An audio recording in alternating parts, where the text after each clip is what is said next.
ते कुरुलगाव मोठं गाव. मला वाटतं या तालुक्यातलं सगळ्यात मोठं गाव कुठलं असेल तर ते कुरुल गाव. परंतु या कुरुल गावामध्ये अप्पर तहसील कार्यालय आणावं असं आंबेडकरांना वाटलं नाही. या कुरुल गावामध्ये रजिस्ट्रार ऑफिस आणावं असं आंबेडकरला वाटलं नाही. आमच्या नरखेडपेक्षा, कुरुलपेक्षा, पाटकुलपेक्षा, बेगमपूरपेक्षा, पेनूरपेक्षा लहान असलेल्या आंदरची नगरपंचायत झाली, परंतु आमच्या कुरुलची आणि कामतीची नगरपंचायत व्हावी असं आंबेडकरांना वाटलं. या ठिकाणी एखादं मोठं सरकारी ऑफिस यावं असं आंबेडकरांना वाटलं नाही. परंतु मगाशी उल्लेख केला म्हणून सांगतो, अण्णासाहेब म्हणाले सबस्टेशन झालं कुरुलला. सबस्टेशन नाही, हे सब डिव्हिजन आहे. ज्या पद्धतीनं तहसील कार्यालयाचं विभाजन होऊन अप्पर तहसील कार्यालय म्हणजे दुसरं तहसील कार्यालय अंगरला घेऊन गेले होते, अंगरला त्याची गरज नव्हती. माढा तालुक्याच्या बॉर्डरवर असलेल्या अंगरला दुसऱ्या तहसील कार्यालयाची गरज नव्हती, परंतु कुरुल कामतीला मात्र सरकारी कार्यालय इकडे असण्याची गरज होती. या ठिकाणी सब रजिस्ट्रार ऑफिसची या ठिकाणी गरज होती.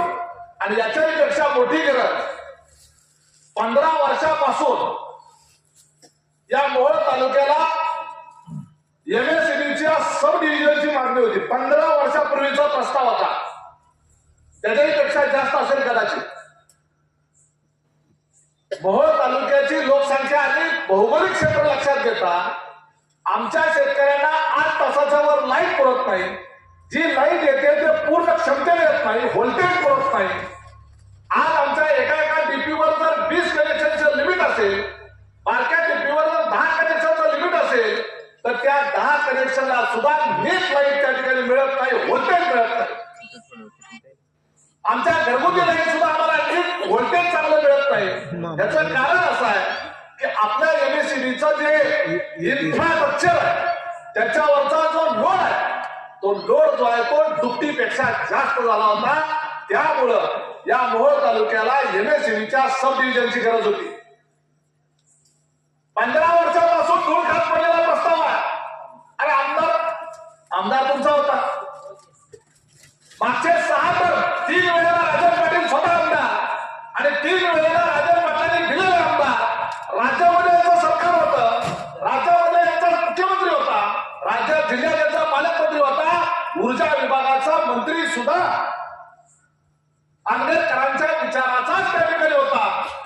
मग तुम्हाला या मोहोळ तालुक्यामधल्या या शेतकऱ्यांच्या विजेची समस्या सोडवण्याच्या करता जो अगोदरपासून या तालुक्यामध्ये विजेच्या संदर्भामधलं सब डिव्हिजन याचा प्रस्ताव शासन दरबारी असताना तुम्हाला तो मंजूर करता आला नाही.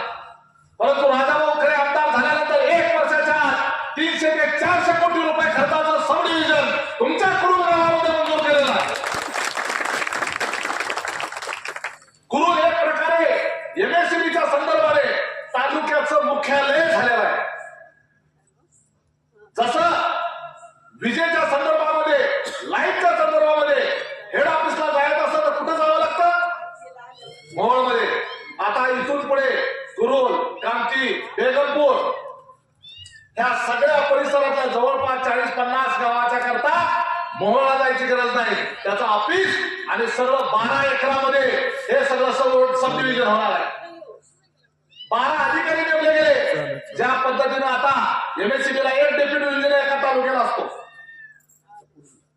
1 डेप्युटी इंजिनियर एका तालुक्याला, आणि त्याच्याबरोबर 12 ज्युनियर इंजिनियर त्या डेप्युटी इंजिनियरच्या हाताखाली असतात. आणि त्या 12 जणांच्या खाली जवळपास 35 ते 36 वायरमन, लाईनमन, सुपरवायझर एवढी यंत्रणा असते. तेवढी सगळी यंत्रणा कुरुल सब डिव्हिजनच्या अंतर्गत मंजूर झाली. 12 पदं मंजूर झाली. आणि त्याचबरोबर कुरुलच्या करता सेपरेट डेप्युटी इंजिनियर मंजूर झाला. तो मंजूर नुसता नाही झाला, देवकर नावाचे डेप्युटी इंजिनियर मागच्या 2 महिन्यापूर्वी त्यांची नेमणूक सुद्धा झाली आणि त्यांनी काम सुद्धा सुरू केलं. आता तुम्ही जागा एकदा उपलब्ध झाली की त्या ठिकाणी ते काम सुरू होईल आणि पदं मंजूर झाल्या. फक्त जागा मिळाली कदाचित ती झाली पण असेल. जागा मिळाली काम सुरू होईल आणि आज या ठिकाणी सब डिव्हिजन आणि त्याचबरोबर आज आमदार साहेबांच्या तुम्हाला शब्द देतो, भविष्य काळामध्ये तुम्ही सगळ्यांनी मिळून ठरवा कुरुलला करायचं का कामतीला करायचं. आंदरला गेलेलं अप्पर तहसील कार्यालय हे कुरुल किंवा कामतीमध्ये आणल्याशिवाय आम्ही राहणार नाही. हेच त्या ठिकाणी अप्पर तहसील कार्यालय आणि तुमच्या कामती पोलीस स्टेशनला उन्नत करून आज तिथं एपीआय दर्जाचा अधिकारी आहे, असिस्टंट पोलीस इन्स्पेक्टर. त्याच्याऐवजी जसं मोहोळमध्ये पोलीस इन्स्पेक्टर बसतो, पीआय पोलीस निरीक्षक दर्जाचं पोलीस स्टेशन जे कामतीला आहे ते पोलीस निरीक्षक दर्जाचं पोलीस स्टेशन करण्याचं देखील त्या ठिकाणी आम्ही प्रयत्न करतो.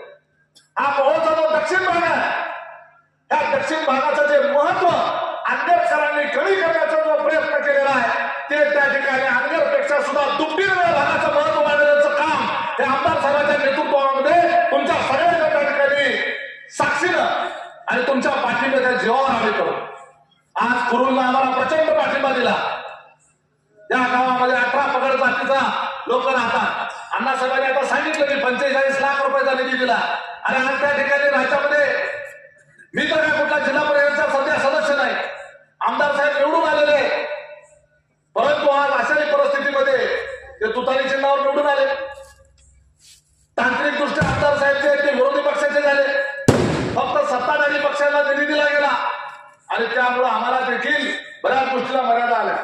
अशाही परिस्थितीमध्ये फक्त कुरुल गावामध्ये 45 लाख रुपयाचा निधी दिला आणि आज संपूर्ण कुरुल जिल्हा परिषद गटामध्ये मागच्या 2 महिन्यात 4 कोटी रुपयाचा निधी एका उमेश पाटलाच्या माध्यमातून दिला आणि आमदार साहेबांच्या माध्यमातून त्याच्या दुप्पट 4 कोटीच्या दुप्पट किती झाले 8 कोटी रुपये, जवळपास 90 पाण्याचे रस्ते, प्रत्येक रस्त्याला 20 लाख रुपये या पद्धतीने आमदार साहेबांनी मंजूर करून आले. आज मी त्या ठिकाणी मिरीला गेलो होतो. मिरी उरुस गाव आहे, मिरीचे 2 भाग आहेत, एक पुनर्वसन झालेलं मिरी आणि एक जुनं गावठाण असलेलं मिरी. एमकी पासून मिरीला जायचा रस्ता जो आहे हा रस्ता या आंगरकरांच्या ठेकेदारांनी 3 महिन्यापूर्वी केला. 3 महिन्यापूर्वी झालेला रस्ता आज तिथं अस्तित्वातच नाही, अख्खा रस्ता खाऊन टाकला. एका पावसामध्ये आंबेडकरांच्या ठेकेदारांनी केलेला रस्ता जो आहे तो धुवून गेला. कोण मान्यवर असतील तर बोलवा.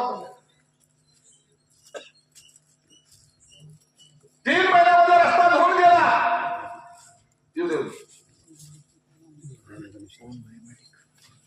तुमच्या कुरुल गावाला राष्ट्रवादी काँग्रेस पार्टीचं अजितदादाच्या पक्षाचं तालुका अध्यक्षपद दिलं अण्णा पाटलाकडे,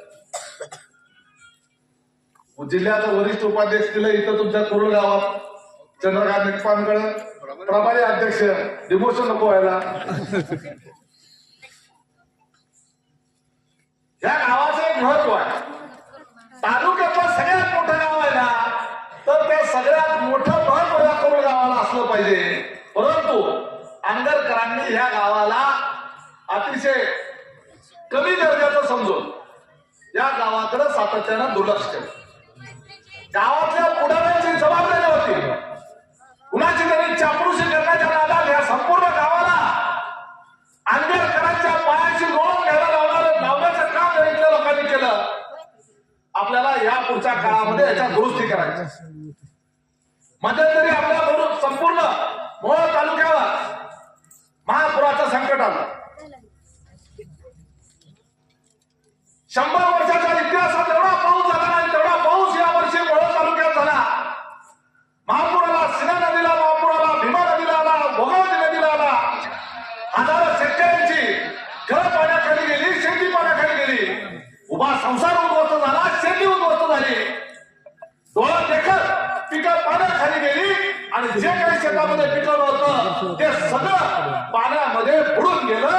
पीक नुसतं बुडलं नाही तर आमच्या शेतकऱ्याचा संसार बुडला. आणि अनगरचा तो काय राजे पाटील म्हणतो, या वर्षी पावसाची कृपा झाली. अरे